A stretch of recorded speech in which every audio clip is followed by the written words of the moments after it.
Dream is not what you see in sleep, dream is something which doesn't let you sleep. Hello achievers, this is Shivam here.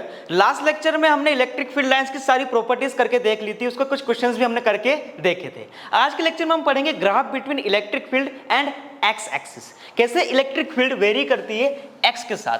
देखो, इसको समझने के लिए आपको कुछ प्रियर नॉलेज होना चाहिए।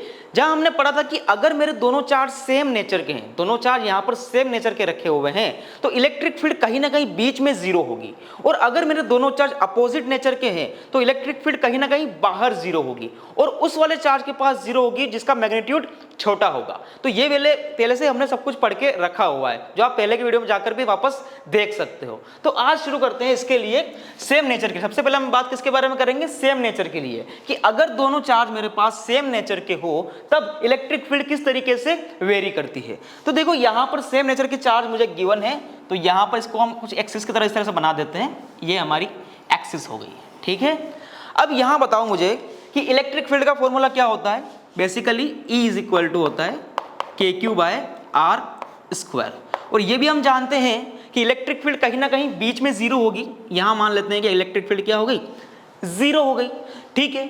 अब यहां देखो, अगर मैं इस वाले चार्ज की बात करता हूं तो ये पॉजिटिव चार्ज है, और पॉजिटिव चार्ज हमेशा इलेक्ट्रिक फील्ड बाहर की तरफ फेंकता है। तो यहां से भी इलेक्ट्रिक फील्ड बाहर की तरफ होगी, और यहां से भी बाहर की तरफ, और इसके लिए बात करें तो इसके लिए भी बाहर की तरफ, और इसके लिए यहां से भी बाहर की तरफ होगी। बहुत बढ़िया। अब मैं क्या कर रहा हूं, चलते चलते यहां पर चला मैं, और इसके एकदम बहुत क्लोज आ गया मैं। क्या आ गया? इसके बहुत क्लोज आ गया। अब देखो, बहुत क्लोज मतलब R बहुत स्मॉल, R बहुत स्मॉल मतलब R² और भी स्मॉल, मतलब कहीं ना कहीं ये लगभग बहुत जीरो के आसपास आ गया, बहुत छोटा। तो अगर ये बहुत छोटा है तो ये इलेक्ट्रिक फील्ड क्या हो जाएगी? बहुत बड़ी हो जाएगी। मतलब ये कहीं ना कहीं इनफाइनाइट को टच कर रही होगी। बात समझो इस चीज को, कि मैं इस चार्ज के बहुत क्लोज जा रहा हूं, बहुत क्लोज जा रहा हूं, मतलब क्या हुआ कि R लगभग क्या हो गया? बहुत छोटा, जीरो के आसपास हो गया। और R जीरो के आसपास हो गया मतलब E क्या हो गई? यहां पर ऑलमोस्ट इनफाइनाइट हो गई। मतलब अगर मैं इस चार्ज के इस तरफ थोड़ा सा इसके पास जाता हूं, बहुत क्लोज जाता हूं, तो मेरी इलेक्ट्रिक फील्ड यहां पर क्या होगी? लगभग इनफाइनाइट होगी। मतलब यहां पर कहीं ना कहीं पॉजिटिव प्लस इंफिनिटी। बहुत बढ़िया। और अगर मैं यहां से इसके पास जाता हूं तो इलेक्ट्रिक फील्ड मेरी क्या होगी? इस डायरेक्शन में होगी, और नेगेटिव इनफाइनाइट हो जाएगी। मतलब डायरेक्शन क्या होगी? इसकी चेंज हो गई। तो यहां पर कहां पहुंच गई? ये माइनस इनफाइनाइट की तरफ पहुंच गई।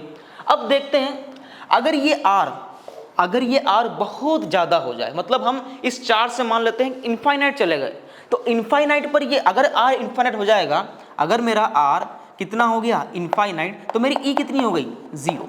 मतलब यहां से कहीं मैं दूर जाऊंगा इनफाइनाइट पर, तो मेरी इलेक्ट्रिक फील्ड क्या हो जाएगी? जीरो हो जाएगी।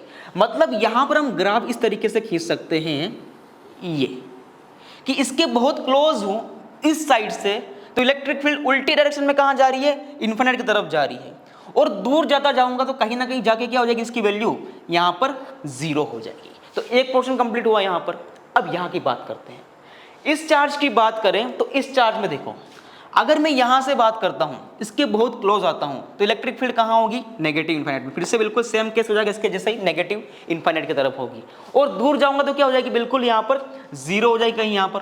तो इसका ग्राफ कैसे बना? कुछ इस तरीके से। जब मैं बहुत क्लोज था तब इलेक्ट्रिक फील्ड कितनी थी? नेगेटिव साइड में थी, इनफाइनाइट की तरफ जा रही थी। और मैं बहुत दूर जा रहा हूं तो इलेक्ट्रिक फील्ड मेरी कितनी हो रही है? ऑलमोस्ट जीरो के इक्वल हो रही है। यहां पर कंफ्यूज नहीं होना है, ये वाली एक्सिस जो है वो इलेक्ट्रिक फील्ड की है, और ये वाली एक्सिस किसकी है? एक्स एक्सिस है। तो देखो, जैसे जैसे हम एक्स में बहुत क्लोज जा रहे हैं, बहुत दूर जा रहे हैं सॉरी इसके, तो इलेक्ट्रिक फील्ड लगभग क्या हो गई? ओरिजिन के आसपास आ गई, मतलब लगभग जीरो हो गई। तो एक काम तो यहां से बिल्कुल कंप्लीट हो गया। अब सेकंड काम पे आते हैं। यहां पर बीच वाले में क्या होगा?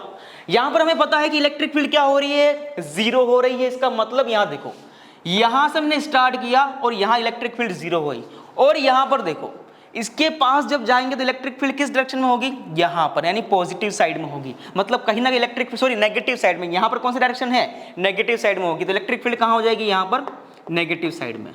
शायद हमने यहां पर कुछ गलती की है, बिल्कुल गलती की है। यहां पर देखो, यहां इलेक्ट्रिक फील्ड किस डायरेक्शन में है?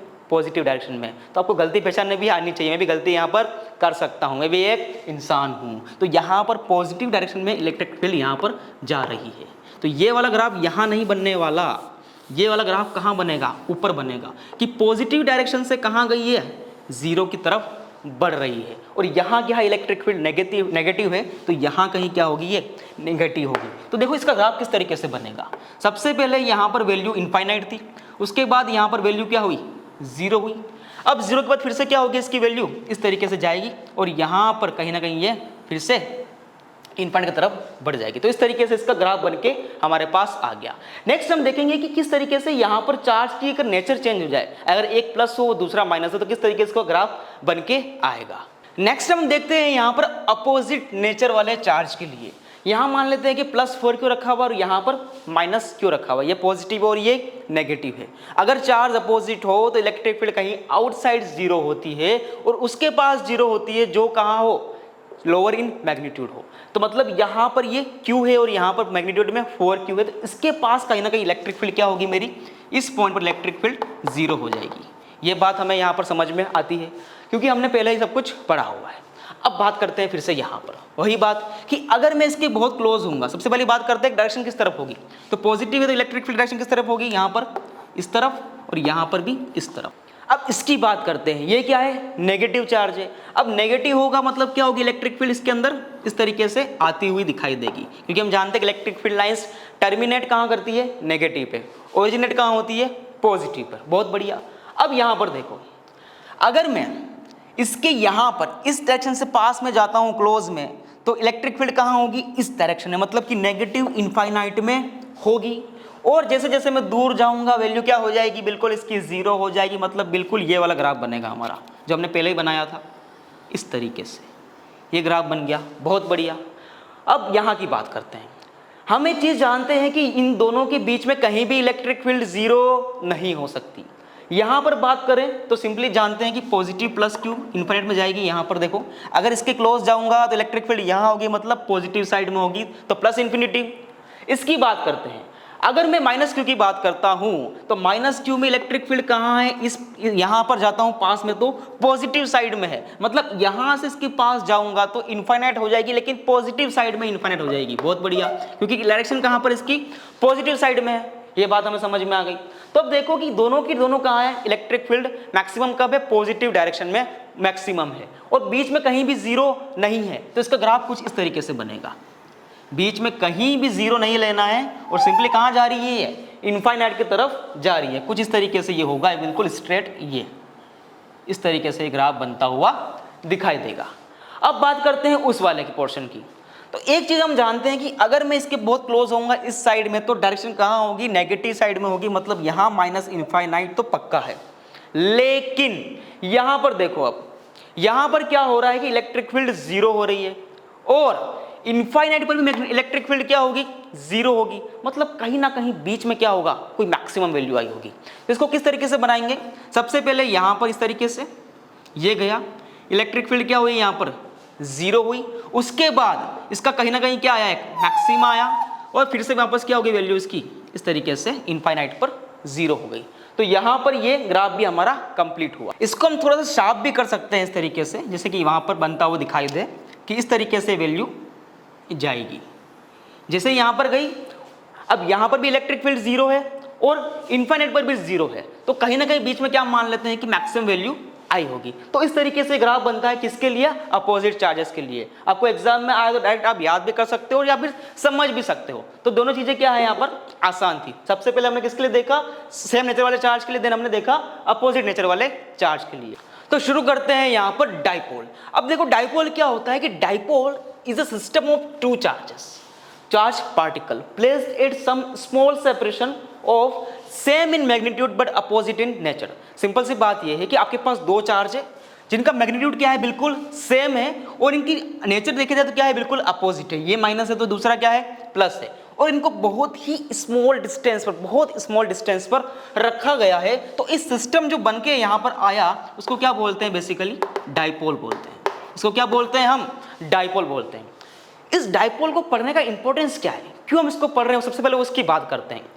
हम बेसिकली ये जानते हैं कि जितने भी हमारे पास मटेरियल्स होते हैं वो किससे बने होते हैं, मॉलिक्यूल्स से मिलकर बने होते हैं, और जितने भी मॉलिक्यूल्स होते हैं वो सारे के सारे किसके मिलकर बने होते हैं, डाइपोल के मिलकर बने होते हैं। एग्जाम्पल के लिए लेता हूँ यहाँ पर मैं NaCl।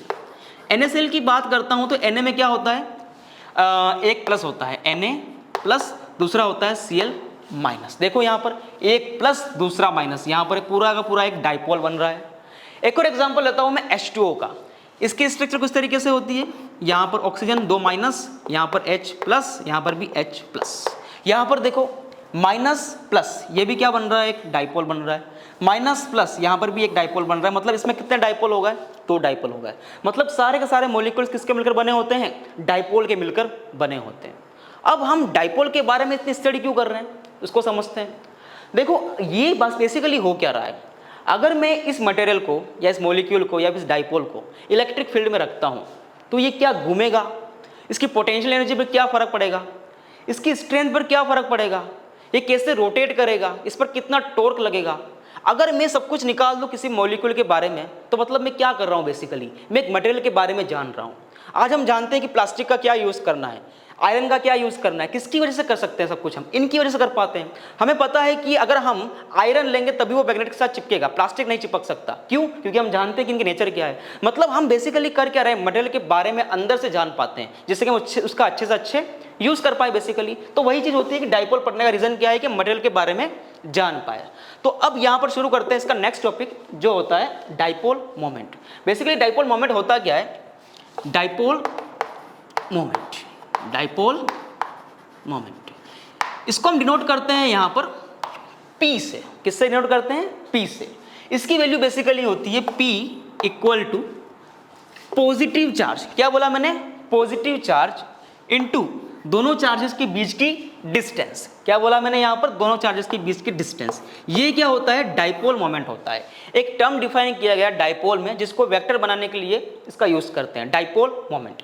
सिंपल पॉजिटिव चार्ज को किससे मल्टीप्लाई कर दो, उसके बीच की सेपरेशन से मल्टीप्लाई कर दो, क्या निकल के आ जाएगा हमारे पास, डाइपोल मोमेंट निकल के आ जाएगा। अब ये एक वेक्टर क्वांटिटी होती है, क्या होती है, ये एक वेक्टर क्वांटिटी। वेक्टर क्वांटिटी मतलब जिसमें मैग्नीट्यूड हो प्लस डायरेक्शन भी हो। अब बात करते हैं यहाँ पर डायरेक्शन की। तो इसकी डायरेक्शन हमेशा ध्यान रखिए, डाइपोल की डायरेक्शन कहाँ से कहाँ तक होती है, always always negative to positive. मतलब यहाँ नेगेटिव टू पॉजिटिव, तो इसकी डायरेक्शन कहाँ पर हो जाएगी, यहाँ पर नेगेटिव टू पॉजिटिव। तो ये रही इसकी मैग्नीट्यूड। और डायरेक्शन की बात करें तो फिर से यहाँ पर लिख सकते हैं हम क्या, नेगेटिव टू पॉजिटिव।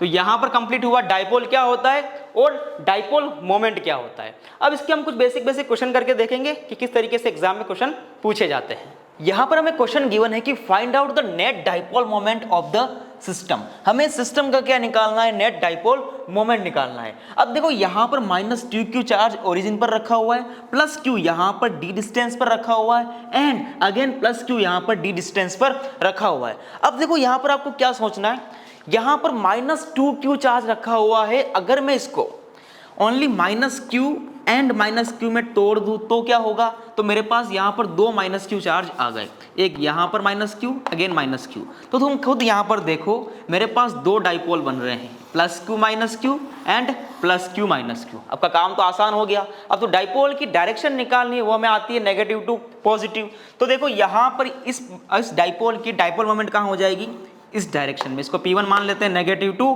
पॉजिटिव। और इस डाइपोल की डायरेक्शन नेगेटिव टू पॉजिटिव कुछ इस तरीके से हो जाएगी, इसको हम P2 मान लेते हैं। अब हम जानते हैं कि डाइपोल मोमेंट क्या होता है, Q into positive charge into बीच की डिस्टेंस होता है। अब यहाँ पर देखो P1 की वैल्यू कितनी हो जाएगी, पॉजिटिव चार्ज Q इंटू बीच की डिस्टेंस कितनी है इसकी, D। ये P1 निकल के आ गया हमारा। अब यहाँ पर देखो P2 निकालना है, फिर से पॉजिटिव चार्ज Q एंड बीच की डिस्टेंस कितनी गिवन है, D गिवन है। अब इसका क्या निकालना है, हमें रिजल्टेंट निकालना है। तो देखो यहाँ पर हमारे पास P1 आया और यहाँ पर हमारे पास P2 आया। अब क्या करना था, इसका रिजल्टेंट निकालना है। या तो पैरेललोग्राम लो लगा दो या फिर ट्रायंगल लो, दोनों एक ही बात है, पाइथागोरस लगानी है सिंपल। तो यहाँ पर मेरे पास P नेट कितना आएगा, P net equal to root of P1 का स्क्वायर, P1 कितना है सिंपली QD, तो QD का स्क्वायर, ये QD का होल स्क्वायर, प्लस P2 भी कितना है मेरे पास QD, तो सिंपली यहाँ पर QD का होल स्क्वायर हो जाएगा। तो नेट कितना आया मेरे पास, P net equal to simply यहाँ पर हो जाएगा √2QD। ये मेरा आंसर यहाँ पर हो गया। तो बेसिक सा दिमाग लगाना था और आंसर आपके हाथ में आ गया। तो यहाँ पर मेरा कहीं P नेट आया और इस डायरेक्शन में आंसर आया। तो यहाँ से एंगल निकालना हो तो भी कितना निकाल सकते हैं हम, सिंपली 45 हो जाएगा, क्योंकि यहाँ पर क्या है, दोनों साइड ये बिल्कुल सेम है। तो यहाँ पर ये हमारा फर्स्ट क्वेश्चन कंप्लीट हुआ। एक और थोड़ा सा अच्छा क्वेश्चन यहाँ पर लेकर देखते हैं। नेक्स्ट क्वेश्चन भी बिल्कुल यहां पर सेम है, बट यहां पर अब क्या हो चुका है कि पहले जहां पर चार्जेस थे यहां पर हमें आर्क ऑफ रिंग गिवन है। क्या गिवन है? एक रिंग की आर्क गिवन है जिसकी रेडियस कितनी है, यहां पर कैपिटल आर है और यहां पर फिर से माइनस क्यू चार्ज रखा हुआ है और इसका टोटल चार्ज कितना है, यहां पर प्लस क्यू है। अब इस सिस्टम का हमें क्या निकालना है, डाइपोल मोमेंट निकालना है। तो यहां पर आपको थोड़ा दिमाग लगाना पड़ेगा, थोड़ी अक्ल लगानी पड़ेगी, क्योंकि यहां पर देखो चार्ज पॉइंट के फॉर्म में नहीं रहा है, तो हमें क्या करना पड़ेगा, इसे छोटे छोटे पॉइंट में बनाना पड़ेगा, स्मॉल स्मॉल पार्ट में इसको कट करना पड़ेगा। तो देखो अगर मैं यहां पर थीटा एंगल पर जाकर यहां से थीटा एंगल पर यहां पर स्मॉल स्ट्रिप लेता हूं डी थीटा की, यहां पर मैंने इसका सेक्शन कितना ले लिया, यहां से डी थीटा बहुत छोटा है, यहां पे मैंने बड़ा बता रखा है सिर्फ देखने के लिए, बाकी डी थीटा बहुत छोटा है। तो मान लेते हैं कि इस स्ट्रिप का चार्ज आया डी क्यू मैंने मान लिया इसका चार्ज आया टोटल, ठीक है। अब इस पर चार्ज है कितना रियल में देखते हैं डी क्यू के अंदर, तो टोटल चार्ज यहां पर कितना था, क्यू था। अब इसकी टोटल लेंथ कितनी है, तो हम जानते हैं कि पूरी अगर 360 डिग्री होती पूरी रिंग तो उसकी लेंथ कितनी होती है 2 पाई आर। यहां पर ये 1/4 पार्ट है तो कितना हो जाएगा, ओनली पाई आर बाय 2। तो इसकी लेंथ कितनी आ गई, यहां से पाई आर बाय 2 हो गया। अब यहां पर देखो ये एंगल कितना है डी थीटा और ये रेडियस कितनी है आर, तो इसकी लेंथ कितनी हो जाएगी आर की आर डी थीटा। तो यहां से मैंने आर डी थीटा पुट कर दिया, तो यहां पर आर से मेरे पास आर कैंसिल हो गया, तो डी क्यू की वैल्यू कितनी आ गई, simply 2q by pi D theta. ये मेरे पास क्या निकल के आ गया, इस डी क्यू चार्ज की वैल्यू निकल के आ गई प्लस डी क्यू, ठीक है। अब यहां पर अगर इस टोटल माइनस क्यू में से मैं only minus D Q charge को यहां से उठा लूं, मतलब यहां माइनस डी क्यू और यहां पर प्लस डी क्यू, ये प्लस डी क्यू, तो यहां पर फिर से क्या बन गया, मेरे पास आर डिस्टेंस पर एक छोटा सा डाइपोल बन गया। इस डाइपोल की वजह से मैं क्या निकाल सकता हूं, अपनी डाइपोल मोमेंट निकाल सकता हूं। तो देखो यहां पर ये माइनस क्यू ये प्लस डी क्यू, तो यहां से डाइपोल मोमेंट कितना आया, इस डायरेक्शन में आएगा डीपी, स्मॉल मान लेते हैं कितना आ गया, डीपी आ गया। अब इसको थोड़ा सा मैं अलग करके बना लेता हूं, यहां पर मेरे पास यहां पर डाइपोल मोमेंट आया डीपी। अब यहां देखो ये जो डायरेक्शन जा रही है उसने यहां से कितना एंगल बना रखा है, क्योंकि इसने थीटा बनाया है तो इसने भी कितना बनाया होगा, थीटा बनाया होगा, ऑब्वियस सी बात है। तो यहां पर क्या आंसर निकल के आ गया, थीटा हो गया। अब इस डीपी की बात करते हैं, डीपी की वैल्यू है कितनी, तो यहां पर देखो सिंपल हम जानते हैं कि पी क्या होता है, क्यू इंटू डी होता है, यानी बीच की डिस्टेंस। तो यहां पर टोटल चार्ज कितना था, simply 2q by pi D theta, and बीच की डिस्टेंस कितनी थी, ओनली यहां पर r है, कैपिटल R। तो ये आंसर निकल गया, किसका आ गया हमारे पास, डीपी का आ गया। अब मैं इसके दो कंपोनेंट ले सकता हूं, cos theta and sin theta, क्योंकि यहां पर आंसर मेरे पास थीटा के टर्म्स में है, डी थीटा के टर्म्स में, तो इसको इंटीग्रेट करके मुझे नॉर्मलाइज तो करना पड़ेगा पूरी रिंग के लिए। तो यहां पर मैंने क्या किया, डीपी cos थीटा और यहां पर मैंने ले लिया डीपी sin थीटा, ठीक है। अब क्या करना है, हमें यहां पर सिंपली वैल्यू पुट करनी है। तो यहां पर p इन x डायरेक्शन कितना आया मेरे पास, नेट, तो नेट मेरे पास आ गया dp cos थीटा। अब dp की वैल्यू कितनी यहां से पुट कर लो ऊपर से, तो यहां पर देखो 2q by pi r d theta and cos theta. अब जितने भी कांस्टेंट उनको बाहर निकाल लो, तो px कितना हो गया मेरे पास, यहां पर 2q बाय पाई, यहां से r and cos theta, then यहां पर cos theta and D theta. अब देखो यहां पर इंटीग्रेशन कर रहे हैं तो लिमिट भी चाहिए, तो लिमिट कहां से कहां तक हो जाएगी, यहां पर देखो हमने थीटा इक्वल टू 0 से स्टार्ट किया और हम कहां जाएंगे, थीटा इक्वल टू 90 तक जाएंगे। तो सिंपली यहां पर 0 से पाई बाय 2 कर दो, ये आपका आंसर यहां से px निकल जाएगा। उसी तरीके से हम क्या कर सकते हैं, py भी निकाल सकते हैं। सिंपली देखो py इक्वल टू कितना हो जाएगा, dp sin थीटा। अब यहां पर dp की वैल्यू कितनी है, फिर से देखो dp तो वही है 2q बाय पाई, तो कांस्टेंट को बाहर निकाल दो, 2q बाय पाई r, अंदर कितना बचा, sin theta and D theta, वही लिमिट फिर से 0 से पाई बाय 2 हो गया। तो यहां से क्या निकल के आ जाएगा, py निकल के आ जाएगा। अब आपका काम क्या है, सिंपली इसको सोल्व करना है, इसको सोल्व करना है, px और py की वैल्यू निकालनी है और उनको क्या करना है, फिर से इस तरीके से यहां पर ये आएगा तुम्हारे पास px और ये आएगा py। तो यहां पर तुम क्या करोगे, इनसे इसका नेट निकाल लोगे, तो यहां पर कहीं p नेट निकल के आ जाएगा। तो ये काम तुम्हारा हुआ, ठीक है। तो आई थिंक आपको एक क्वेश्चन समझ में आया होगा कि किस तरीके से हम, जब हमें दो चार्ज सिंपली गिवन हो तो उसकी वजह से डाइपोल मोमेंट निकाल सकते हैं, अगर दो चार्ज ना गिवन हो, पूरी आर्क गिवन हो, तो उसकी वजह से कैसे निकालना, वो भी हमने सीख लिया अभी। तो आपको लेक्चर कंप्लीट समझ में आया होगा। तो मिलते हैं फिर से नेक्स्ट लेक्चर, तब तक के लिए पढ़ते रहिए।